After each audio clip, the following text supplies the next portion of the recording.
Thank you for joining us for Working Through the Word, a ministry of the Richmond Church of Christ. Let's join our pulpit minister, Mike Johnson, as he brings today's lesson. And how all of a sudden am I supposed to say that when the struggles of life and the difficulties of life come, that's the time of joy? It just doesn't make a lot of sense. And yet, how do you know if you have joy? If someone would ask you, are you a joyful person? And you'll probably say, well, yeah, I am. How do you know? I would propose to you that the only way you can know if you are a joyful person is when that joy is challenged by the struggles and the difficulties of life, and you maintain joy. If joy is not challenged, if joy is not tested, then I would suggest you don't really know if you are a joyful person. In John 15 and verse 11, Jesus said to his disciples, "These things I speak to you, that my joy may remain in you, and that your joy will be full." Jesus lived a life of joy. And he wants us to have within us the same joy of life that he had. Now I ask, how do I know that Jesus had a joyful life? How do I know that Jesus was a man of joy? May I suggest to you it was because he was tested, he was tried, he faced the difficulties and the struggles. And this verse of Hebrews 12, 1 and 2 is about that struggle. And it is about his struggle to give us a lesson about our struggle. If you open to that passage in Hebrews chapter 12, those first two verses, which, by the way, if you want to read ahead, we're going to go verses 3 through 12 or through 11 tonight. It's in the same section, it all fits together. But right now, if you look at Hebrews 12, 1 and 2, you're going to notice, I think, at least two images of struggle in this text. The first one is a race. Now, if you've ever run in a race at all, doesn't matter if it had great consequences or if it was just one of your brothers or your sister or maybe a friend and you're just trying to race to that place right over there. It was a struggle. Now, can you imagine you are involved in a race, and before you start the race, to compete in the race, they hand you a 50-pound weight pack that you have to put on your back. Number two, they tell you, while you are running, you don't know where they are, but there are these traps have been set. You might fall in a hole over there. You might get hit with something that comes flying out of nowhere. You don't know where they are. And here's the best one, the toughest one. You know there's a finish line, but we're not going to tell you when you get there. Now that doesn't seem fair. How can anybody run a race like that? The Hebrew writer said, all these people in chapter 11, they did it. He begins this text saying, look at those witnesses that we just talked about in Hebrews 11, and look at all of the things that they endured. And then he says, now you run the race as well. What kind of race is it? It's a race weighted down. It's a race that you have to lay aside every weight. But that's so hard to do. It's a race that says you get so trapped and so ensnared from time to time. And yet you have to keep running. And it's a race that you must run with endurance. We're running a race. And the weight of sin constantly is nagging at us and weighing us down. And he is saying, set those things aside, even though it's difficult. Because you're going to get ensnared by various traps that have been set by the one that you know is out to get you. But just keep going. Endure to the end. You know that there is an end. You just don't know when you're going to get there. It might be today. It might be tomorrow. It might be 20 years from now. But the end of your race is coming. It's a struggle. Don't quit.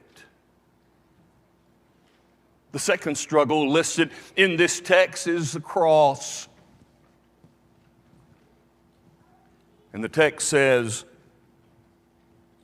that Jesus saw the cross and he endured it.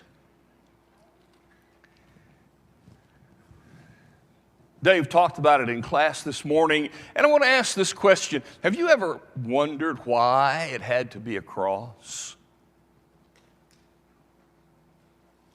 Why was it not stoning? Why was it not a sword? Why was it not hanging? It was a cross. The cross has always been the symbol of final humiliation. Not only is it the humiliation of hanging displayed without clothes for everyone there to see, but it was the display of everybody mocking and laughing. The Romans used it better than anybody else, apparently. And as Dave told us this morning, it was intended only for the worst of people and the slaves and the criminals, and as a deterrent that you watch this and you're going to stay in line. But what's fascinating to me that I had never thought of before, God talked about it with his people. In Deuteronomy 21 and verse 22, before they went into the promised land, God said these words. And if anyone commits a crime worthy of death and you put him to death and hang him on a tree, his body shall be buried that same day. For cursed is anyone who hangs on the tree. The children of Israel crucified? No. But here's what they did do. Here's what was done. When the people went into the promised land in Joshua 8 and in Joshua 10, they encountered people in Ai in chapter 8, and they hung on a tree the king of Ai. after they had killed him. In chapter 10, they had 5 Amorite kings that they attacked and hung on a tree. But both times Joshua said, at sunset we take the bodies off. Because God said, cursed is anyone who hangs on a tree. And the figure of the tree is the figure of saying, look and remember, this person was a criminal. They deserved to die. And even though the bodies were displayed, they were not killed by the crucifixion. The Romans, thou took it and made a lot out of it. And it became their weapon of punishment and deterrent.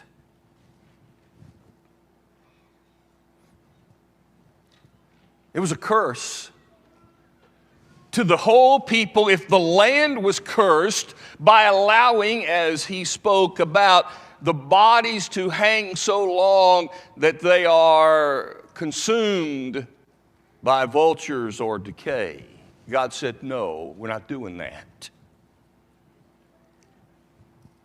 It has been stated that by hanging the body on a tree between heaven and earth showed that this person has been abandoned by both and unworthy of neither, or unworthy of either of them. Can't have them. What a horrible thing. What a horrible struggle. And yet this text says, you look to Jesus during your time of struggle. What? You look to Jesus when you have a struggle. Verse 2, looking to Jesus because of who he is. The author and the finisher of our faith. He devised faith, and he completed all of faith when he endured the cross, forever condemning, forever stating, sin and its master has been defeated, and I am the winner. Who for the joy of the cross endured it, despising the shame.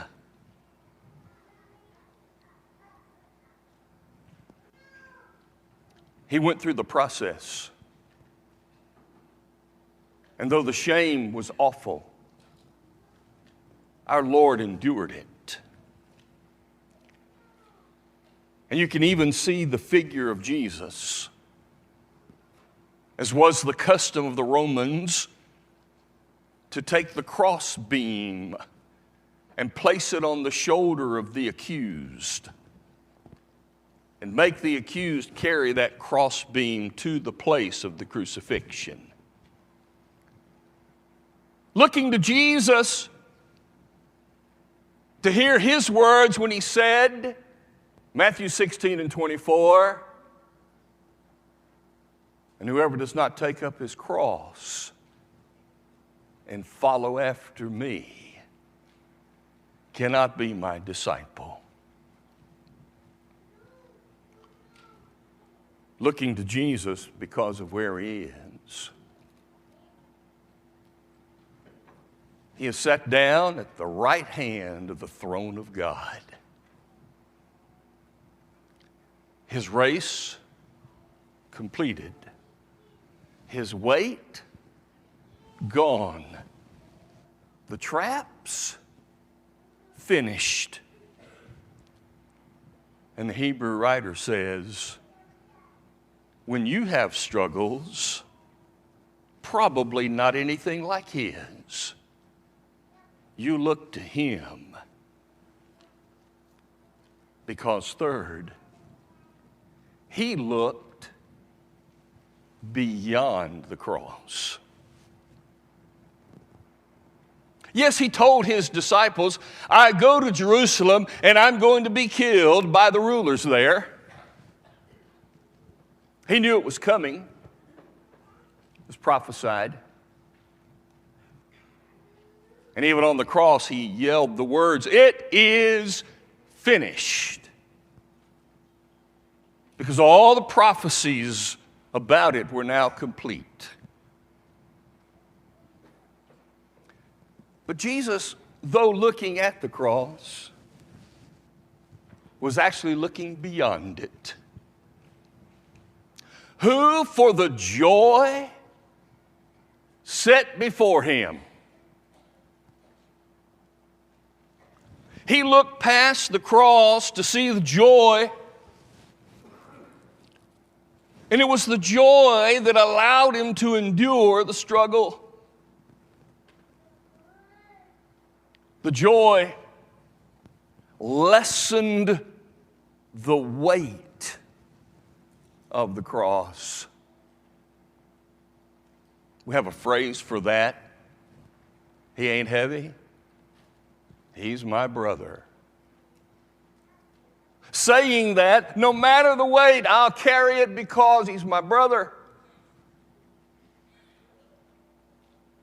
And the joy that helped him go through the struggle lessened the weight of what he felt. Number two, the joy of the cross, beyond the cross, heightened the meaning of the cross.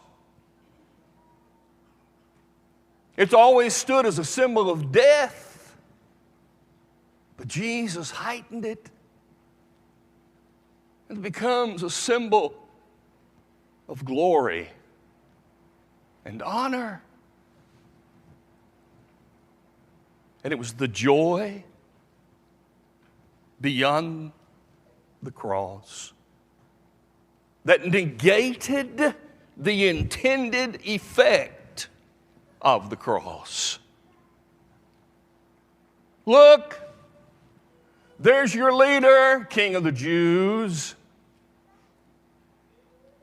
Don't you think the Romans thought, and the Jewish leaders particularly thought, that picture, that image will drive people away from him? They won't want him anymore. But by facing the struggle with joy, Jesus negated their intended effect.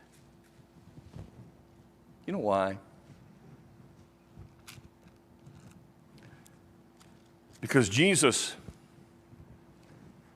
did not focus on what the cross would do to him, but he focused on what the cross would do for us. That's the joy of the cross.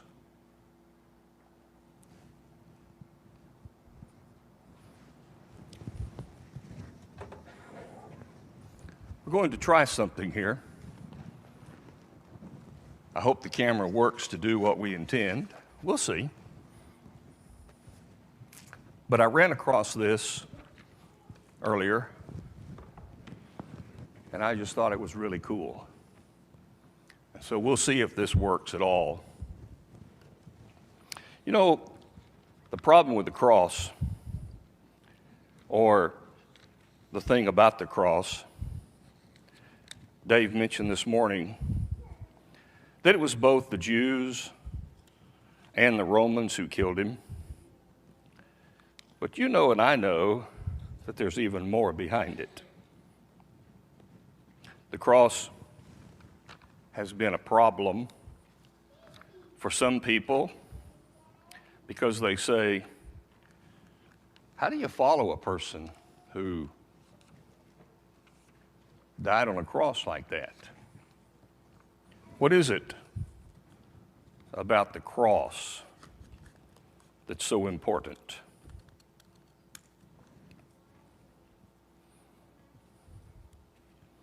Well, I'll tell you what it is here in a moment.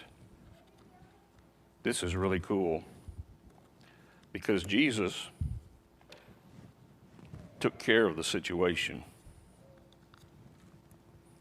Now, I'm hoping this will show up there. We'll see if this works.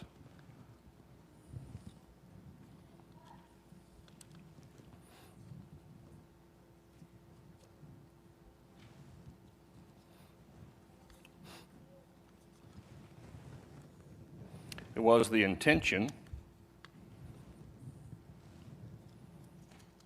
that the cross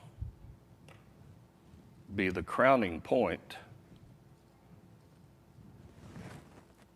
of hell. That was the intention. Can it be seen? Yeah, almost. The crowning point for the cross was the victory of hell.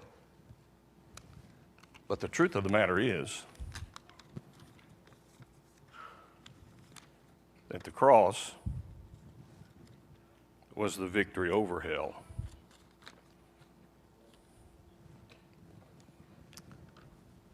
Satan thought he'd won,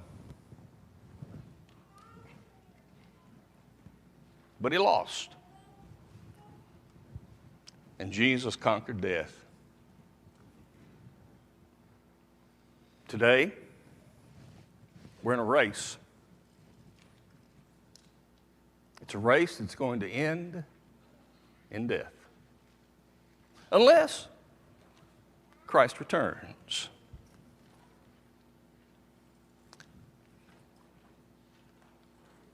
Today and tomorrow, we will remember Tom Brown. But Tom now knows what it means to conquer death. Here's the question. In your race, are you ready? You don't know when the end's coming, but are you ready? Recently, we've immersed 2 special people into Christ. Special because they're God's children. We can do the same with you because these 2 men believe in Jesus and they repented of sins, confessed His name, and they were immersed into Christ for the forgiveness of sins. You can have the same to face your struggle of life. But sometimes the struggle of life beats us down, and we need people to stand alongside us. Today, if we can help you, we're ready. Jesus is ready. While we stand and sing together. We hope that you enjoyed today's broadcast, brought to you by the Richmond Church of Christ. We are located at 1500 Lancaster Road in Richmond, Kentucky. We meet at 9 a.m. each Sunday morning for Bible class, followed by our morning worship service held at 10 a.m. Our Sunday evening service is held at 6 p.m. Our midweek Bible study is held on Wednesday at 7 p.m. We have Bible classes available for all ages on Sunday mornings and Wednesday evenings. If you are in the area, we would love to have you as our honored guest. If you're looking for a home church, we would love to make you part of our family here in Richmond. We hope this has been a blessing to you and pray that you have been strengthened and encouraged. Have a blessed day.